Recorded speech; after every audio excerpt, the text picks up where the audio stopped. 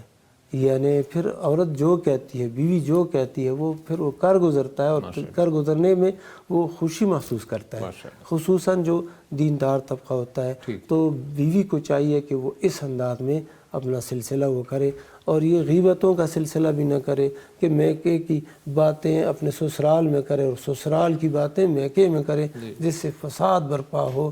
تو یہ باتیں نہ کرے اور خاون کی باتوں کو اولین ترجیح دے. بہت شکریہ مفتی صاحب. ہمارے ساتھ ایک کالر موجود ہے جی. السلام علیکم.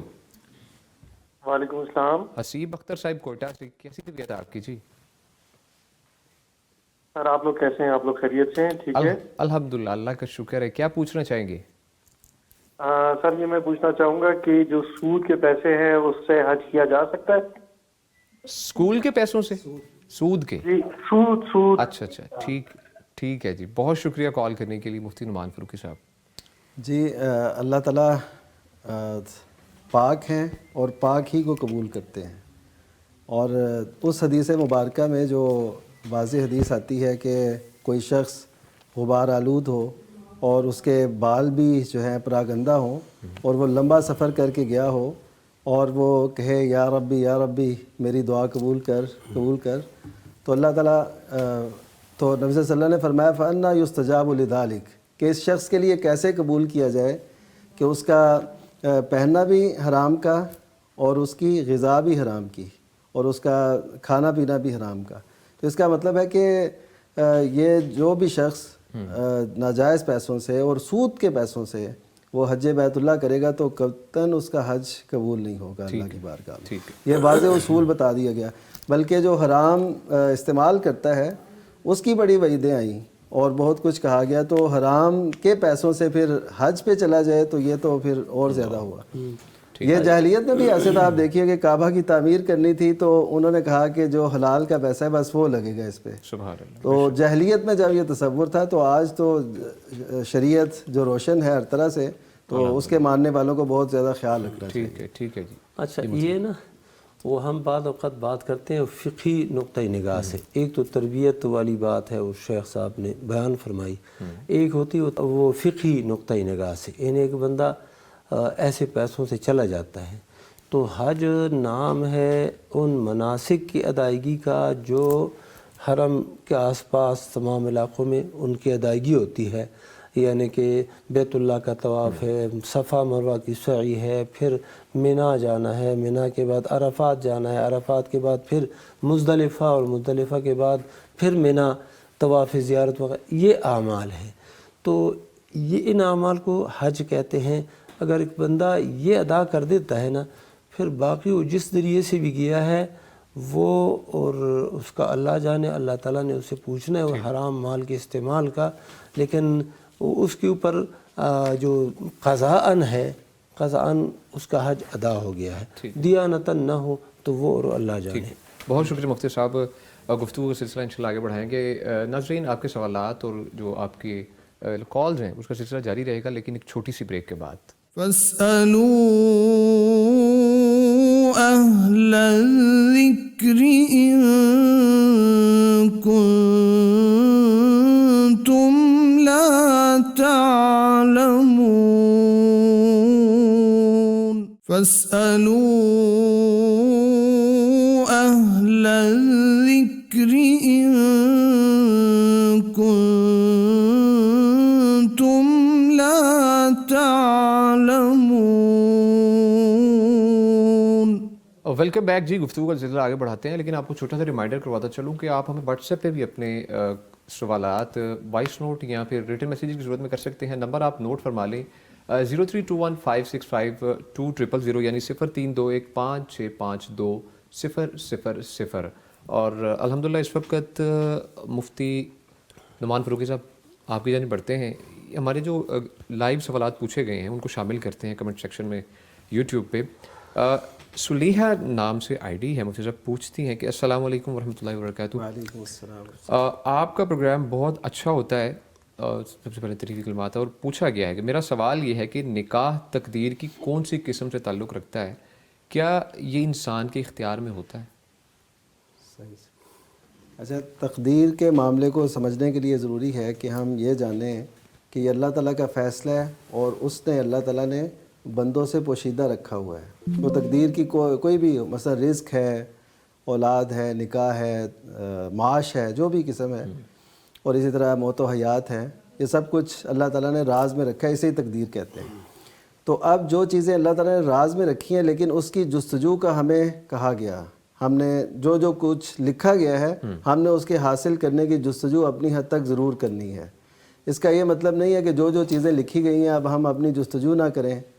ہمارا جو کچھ بھی لکھا گیا چونکہ ہمیں پتہ نہیں, ہمیں اچھے کی جستجو, بہتر کی تلاش اور محنت, کاوش, کوشش, یہ سب کچھ ہمیں کرنا ہے. تو نکاح میں بھی ایسی صورت ہمیں اختیار کرنی چاہیے کہ ہم تلاش کریں, ہم کہیں, ہم جو سورسز ہو سکتے ہیں انہیں اختیار کریں اور ایک اچھے رشتے کی تڑپ میں, تلاش میں کوشش پوری جستجو کریں. یہ نہیں ہے کہ وہ لکھا ہے تو وہ خود پہنچے گا, نہیں. رزق لکھا ہے لیکن اس کے لیے جستجو ہر کوئی کرتا ہے. اولاد لکھی ہے تو اس کے لیے بھی جو ذرائع ہیں وہ اختیار کیے جاتے ہیں. اسی طرح جو بھی معاملات ہیں زندگی, مثلا موت تو لکھی ہوئی ہے لیکن لوگ بچتے ہیں نا کہ ہمیں اس حوالے سے موت نہ آئے, ایسے نہ ہو, ایسے نہ ہو جائے, ایسے نہ ہو جائے. تو یہ سب تقدیر کے معاملات ہیں لیکن ہم نے پوری جستجو کرنی ہے جو شر ہے اس سے بچنے کی اور خیر کو حاصل کرنے کی. بہت شکریہ مفتی صاحب. مرسد یعنی ہم ظاہری شرع کے مکلف ہیں. اللہ کے نبی صلی اللہ علیہ وسلم نے حکم دیا نا کہ تنکح المرأۃ لأربع, ایک عورت کے ساتھ نکاح کیا جاتا ہے 4 چیزوں کی وجہ سے, مال کی وجہ سے, جمال کی وجہ سے, اسی طرح حسب و نسب کی وجہ سے, دین کی وجہ سے. فظفر بذات الدین, اور کامیابی حاصل کر دیندار عورت کے ساتھ شادی کرنے میں. تو اس میں بھی یہی ہے نا کہ ایک محنت ہے. ہمارے ساتھ ان کی جانب پڑھتے ہیں. جی السلام علیکم. وعلیکم السلام. نادیہ صاحبہ فیصل آباد سے, کیا پوچھنا چاہیں گے مفتی صاحب سے آپ؟ دونوں مفتی کرام کو اسلام. وعلیکم السلام ورحمۃ اللہ. پہلے تو یہ کہ میرا پیغام ٹی وی بہت فیوریٹ ہے, میں بڑے شوق سے دیکھتی ہوں. بہت شکریہ جی, جزاک اللہ تعالیٰ کامیابیاں دیں. آمین آمین آمین. اور میرا کوشچن یہ ہے کہ صدقہ کرنے کا اس دنیا میں اور فوت ہونے کے بعد کیا ثواب ہے, اور مسجد میں پیسے ڈالنے کا کیا ثواب ہے, نئے نوٹ ڈالنے کا کیا ثواب ہے؟ ٹھیک ہے, بہت شکریہ کال کرنے کے لیے. مفتی عبدالبری خان صاحب. مفتی صاحب, صدقہ کرنے کا دنیا اور آخرت میں کیا اجر ہے, اور مسجد میں جو کیا جائے صدقہ, مسجد کے گلہ جو انہوں نے رکھا ہوتا ہے جو پیسوں کے لیے, اس کا کیا سوال ہے؟ صدقہ جو ہے نا, حدیثوں میں اس کی بڑی فضیلت آئی ہے, اور اسی طرح قرآن مجید کے اندر بھی اس کی فضیلت بیان کی گئی ہے بہت زیادہ. تو ایک تو صدقہ جو ہے نا یہ بلاؤں کا رد ہے. بندہ جب صدقہ دیتا ہے تو مصیبتیں, مختلف مصیبتیں اللہ سبحانہ و تعالیٰ اس سے ہٹاتا ہے. ایک بات ہو گئی. دوسری بات یہ ہے کہ یہ جو صدقہ ہے یہ اللہ سبحانہ و تعالیٰ کے غضب کو بجھاتا ہے. تو ان اللہ تعالیٰ کا غصہ ہو کسی بندے پر تو وہ صدقہ دے, اللہ سبحانہ و تعالیٰ اس صدقے کی وجہ سے اس بندے پر غضب پھر نہیں کرتا. اسی طرح یہ صدقہ اس کی مختلف صورتیں ہیں. دنیا میں بھی اس کا اجر ملتا ہے اور مال کے اندر اضافہ ہوتا ہے. اللہ تعالیٰ 7 سے لے کر 700 گنا تک بلکہ اس سے اضافہ بھی فرما دیتا ہے. یہ دنیاوی لحاظ سے بھی, اخروی لحاظ سے بھی ایسا ہی ہے.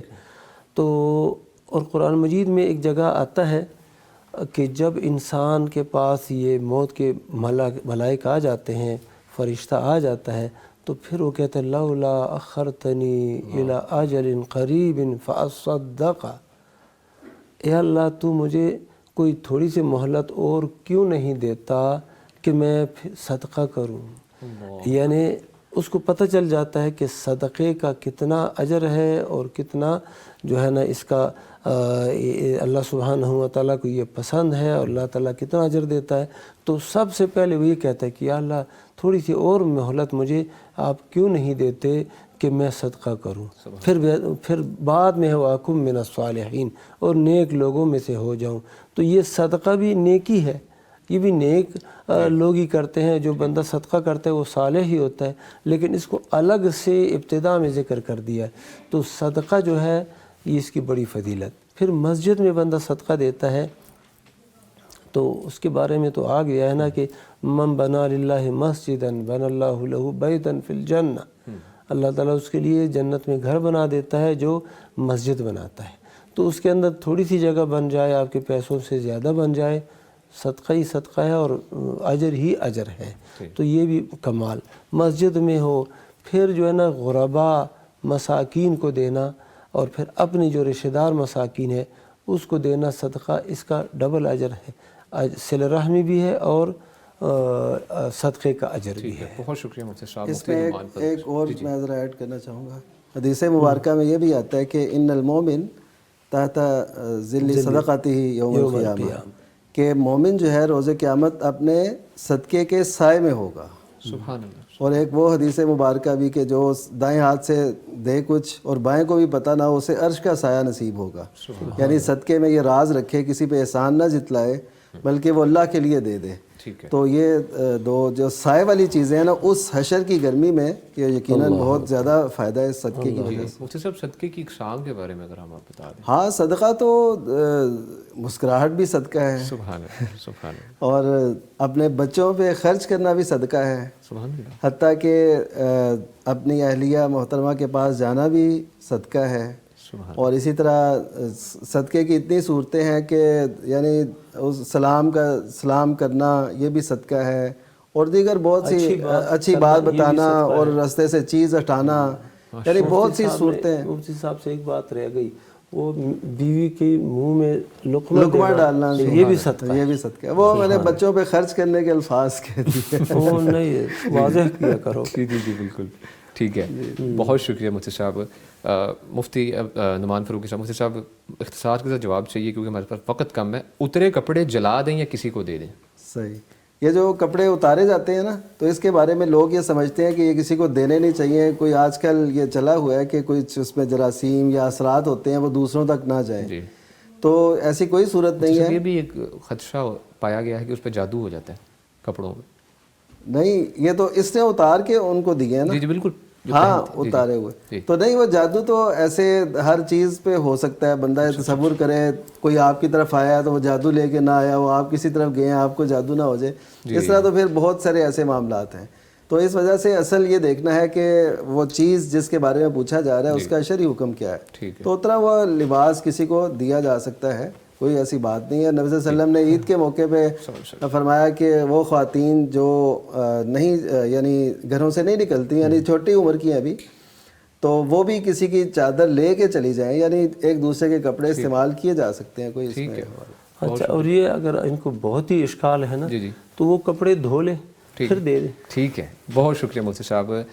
ناظرین پروگرام کا وقت ختم ہوتا ہے. ہمارے ساتھ موجود رہے جی فضیلت الشیخ مفتی عبدالولی خان صاحب, ان کا ہم شکریہ ادا کرتے ہیں. مفتی صاحب آپ تشریف لائے, جزاک اللہ خیرا. اور ان کے ساتھ موجود رہے جی فضیلت الشیخ مفتی محمد نعمان فاروقی حفظہ اللہ تعالیٰ, ان کا بھی شکریہ ادا کرتے ہیں. مفتی صاحب بہت شکریہ آپ کی تشریف آوری کا. ناظرین چھوٹا سا ریمائنڈر کہ روزہ رکھا کریں پیر و جمعرات کا, اور کوشش کریں اس کو لائف میں شامل کر لیں. اپنا بہت سا خیال رکھیے گا اور ہمیں اپنی دعاؤں میں ضرور یاد رکھیے گا. انشاءاللہ ملاقات ہوگی اگلے پروگرام میں. تب تک کے لیے دیجیے اجازت. اللہ نگہبان. فاسألوا أهل الذكر إن كنتم